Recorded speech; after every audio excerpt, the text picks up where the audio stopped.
เหล็กกัดปังลง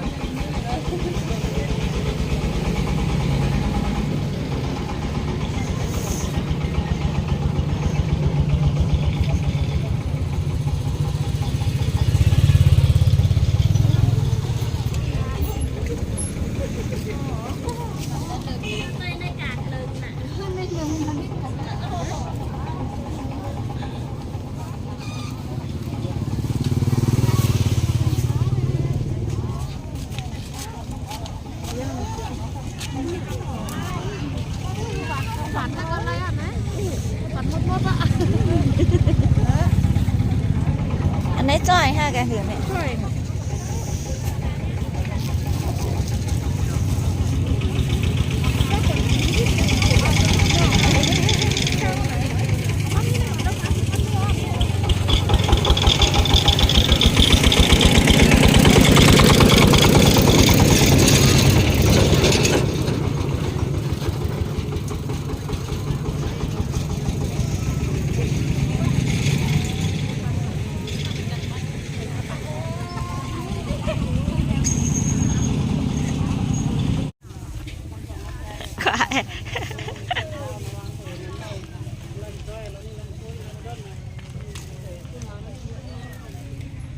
หมักพริกมีหอมมีกุ้งเมียว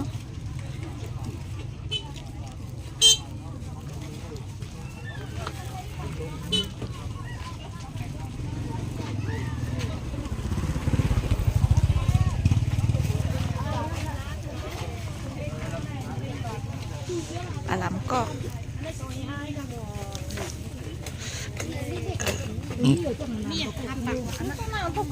ยืดสนาห้องเองค่ะห้องเองเหรอ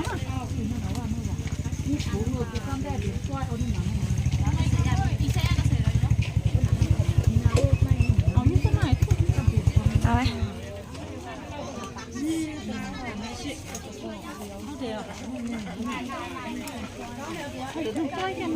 ใช่ไหมค่ะ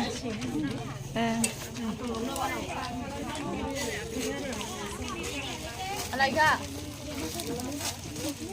ของผมมันเอ็ดไหมของผมมันเอ็ดไหมจักเหมือนมันไหลเข่ามันไปเฮ็ดอ๋อไหลเข่า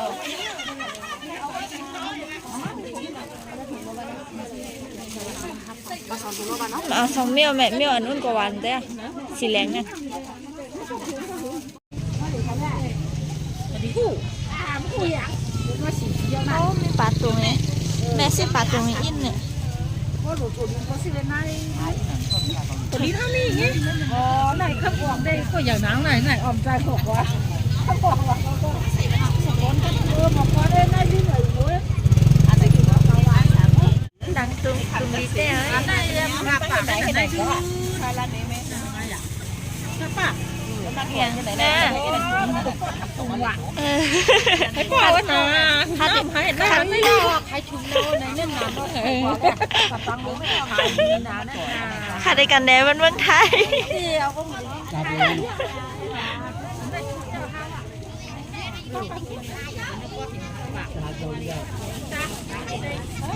แล้ว30,000มีแล้วเอาให้เลย30,000มาจากนี้38,000วะ38,000อ่ะมันโป้ต้มแล้วมันไก่กระลันมือก็ว่าจะเอาจงมาเอานะวันนั้นจงมาเอาก็